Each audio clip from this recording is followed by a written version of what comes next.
नमस्कार, एसबीएन में आपका स्वागत है।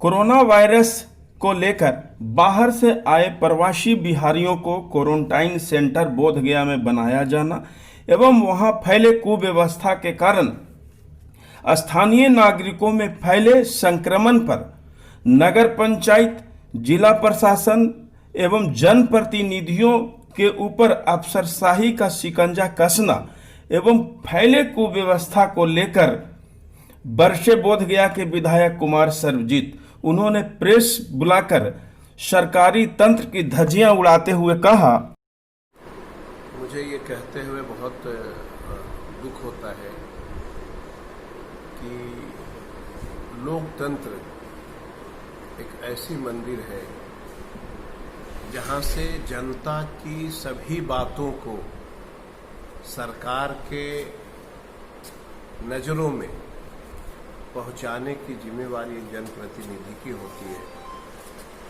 और अभी जो हालात है बिहार का, खास करके बोधगया का, बोधगया एक अंतर्राष्ट्रीय पर्यटक स्थल है और मैं अपने जीवन में इस तरह का परेशानियां बोधगया में कभी आज तक नहीं देखा था।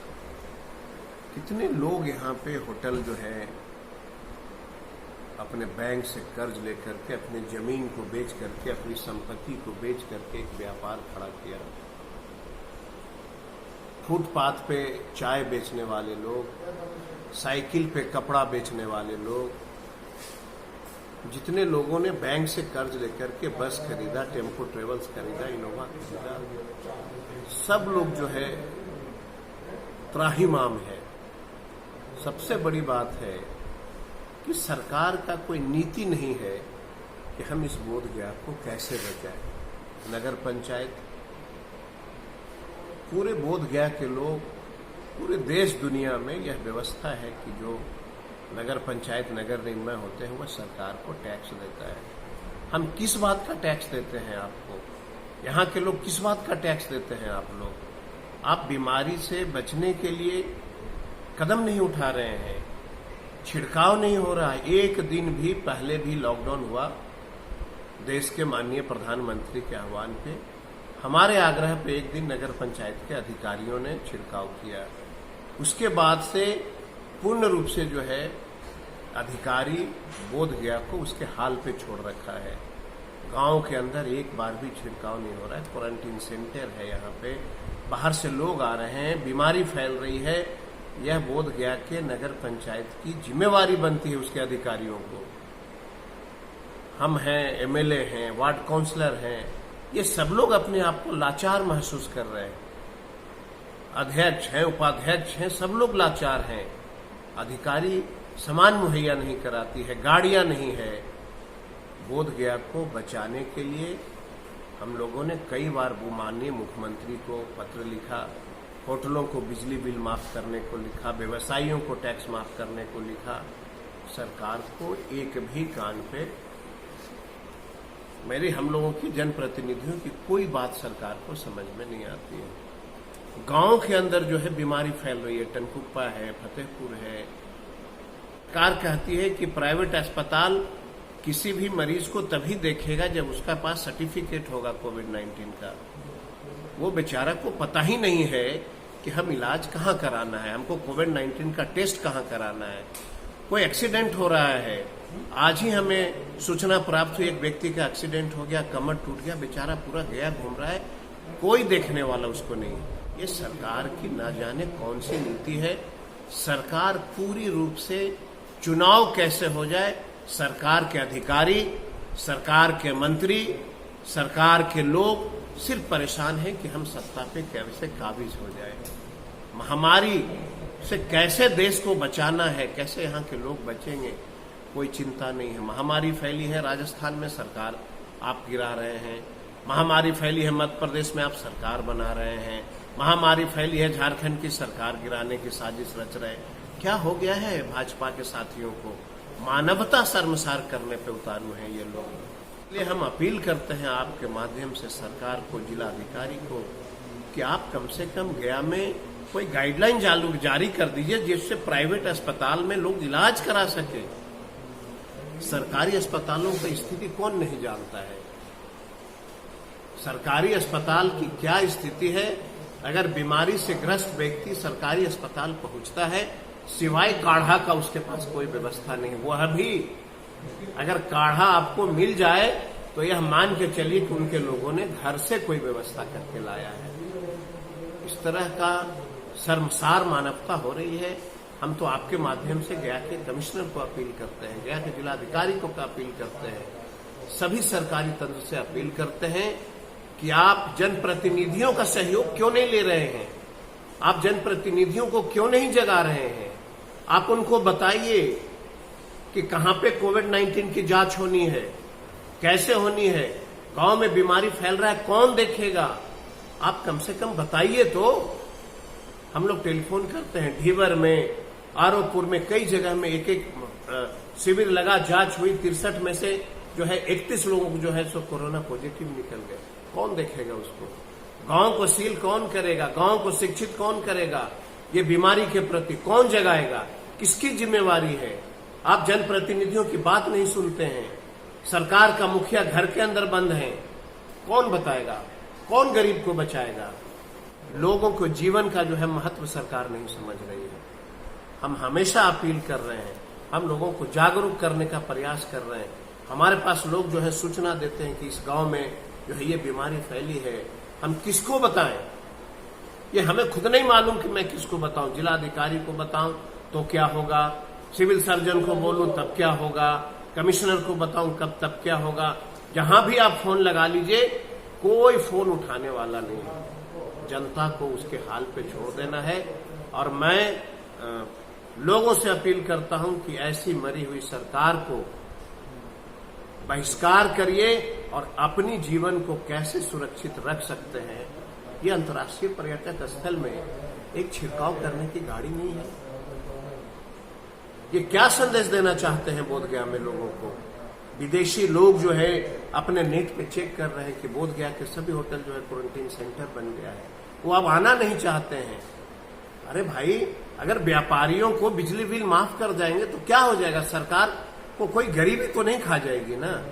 साथ दीजिए। आपको सरकार यहाँ के लोगों को टैक्स देता है, लोग हर तरह से असहाय महसूस कर रहे हैं यहाँ के लोग। इसलिए मैं अपील करता हूँ यहाँ के लोगों से कि अपनी जीवन को बचाइए।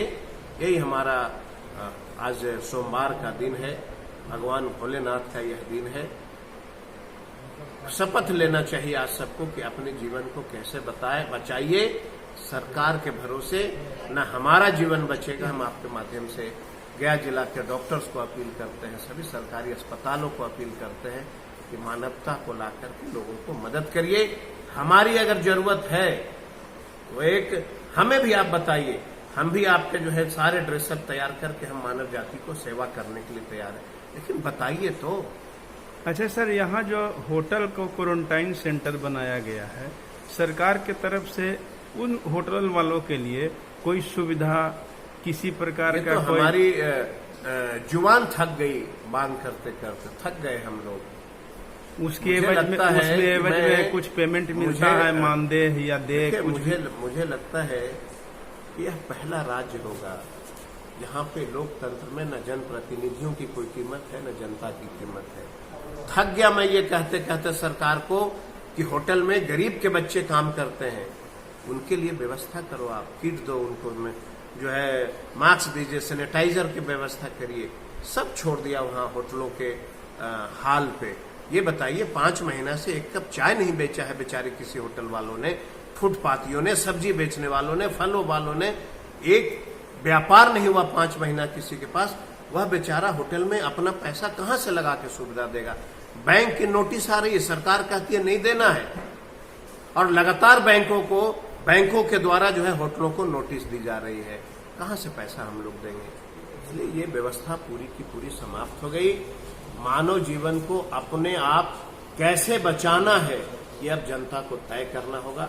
यही हमारा लोगों से अपील है। क्या बोधगया में बढ़ते हुए कोरोना बीमारी तो एक बहुत साधारण सी बात कहा कि जो है वो सेंटर में बाहर से जो लोग आए हैं मार्केटिंग ही नहीं कर रहे हैं। कई अपने के यहाँ सुबह निकल जाते हैं, अपने रिश्तेदारों के यहाँ वहां से खाना खाते हैं और रात को सोने चले आते हैं। ये व्यवस्था इतनी चौपट हो गई है कि मेरे याद में इस तरह की अफसरशाही हमने कभी जीवन में नहीं देखा। अच्छा सर, इतना दिन से यहाँ स्कूल बंद है, लेकिन अभिभावकों के ऊपर स्कूल वालों की तरफ से प्रेशर दिया जाता है। ये सरकार को निर्णय लेना था। सरकार को निर्णय लेना चाहिए था कि गरीब के बच्चे जो स्कूल में पढ़ रहे हैं उसका क्या होगा, जो प्राइवेट स्कूल में पढ़ रहे हैं उसका फीस उसको कहां से मिलेगा। चाय बेचने वाला बेटा बेचारा जो है, उसके गार्जियन 100 रुपया का चाय बेच के और 2000 रुपया महीना जो है स्कूल में फीस जमा करता है, तो गरीब चाय भी नहीं बेच सकता है। चाय बेचना, पुलिस का डंडा खाना, ठीक है, बीमारी से बचाने के लिए सरकार को यह निर्णय लेना पड़ा है लॉकडाउन का, लेकिन उसको रोजी रोटी का निर्णय कैसे होगा, कौन देगा। बेचारे को राशन कार्ड नहीं मिला। सर, ये बिहार विधानसभा चुनाव नजदीक आ चुका है, ऐसी स्थिति में क्या होना चाहिए कि ये कोविड-19, मुझे लगता है कि इस हालात पे चर्चा अगर सुशील मोदी से की जाती तो बेहतर होता, क्योंकि सुशील मोदी जी ने अपने राजनीतिक जीवन में कभी गांव को नहीं देखा, सिवाय मंच पे भाषण देने के अलावा कभी किसी गरीब के यहाँ जो है दरवाजे पर उन्होंने खाना नहीं खाया। गांव की क्या हालात है, बीमारी से लोग कैसे लड़ रहे हैं, और इनको सत्ता का भूख जो है सो उत्पन्न हो चुकी है। देखिए क्या इनका नेचर बन गया है। संस्कार ईश्वर ने दिया है, मुझे पता नहीं।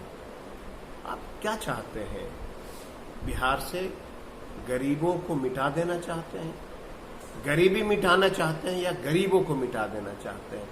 गरीबी मिटाने का आपने प्रयास किया नहीं। अब जो बचा है गरीब इस धरती पर, इनकी साजिश है, ये गरीबों को मिटाना चाहते हैं। जब धरती से गरीब मिटेगा तब ये सत्ता का सुख लगातार 20 से 40 वर्षों तक ये भोगना चाहते हैं। अभी जो स्थिति है, एक तरफ बाढ़ के चपेट में, एक तरफ बीमारी के चपेट में, और जो है बिजली गिर रही है, उससे मौतें हो रही है। आप क्या संदेश देना चाहते हैं? आप कहते हैं कि मेरी तैयारी नहीं है। तैयारी हमारी नहीं होती, तैयारी जनता की होती है। जनता को तय करना है कि इलेक्शन होगा कि नहीं होगा, जनता को तय करना है कि हमको मारना कौन चाहता है। आप जाओ जनता के बीच में, जनता निर्णय लेगा कि आप हमको लाइन में खड़ा करा करके बीमारी फैलाना चाहते हैं। आप सत्ता का सुख जनता भोगती है क्या? सत्ता का सुख भोगने वाले लोग आज एक बीमारी का इलाज कराने में सक्षम नहीं है। कहीं पे टेस्ट नहीं हो रहा है, हमारा टेस्ट हो रहा है तो नेगेटिव का पॉजिटिव भेज देते हैं, आपका टेस्ट होता है तो पॉजिटिव का नेगेटिव भेज देते हैं।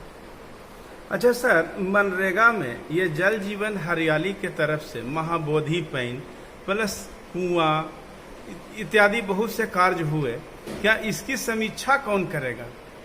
कहा कि ये मनरेगा में जो कार्य हुआ है भाजपा की सब 1 इंच 1.5 इंच हुआ। भाजपा की सरकार में कोई समीक्षा होती है क्या? यहाँ कोई समीक्षा शब्द का प्रयोग ना करना चाहिए तो मुझे अच्छा लगेगा। कोई समीक्षा नहीं होती है, सब भगवान भरोसे चलते हैं, और एक ही नारा होता है उनका, हम भ्रष्टाचारी हैं तो उल्टे चोर कोतवाल को डांटे। देखे ना, कोई क्रिमिनल पकड़ाता है, बोलता नहीं साहब हमने तो ऐसा नहीं किया, और जब डंडा पड़ता है तो कहते हैं नहीं साहब हमने किया।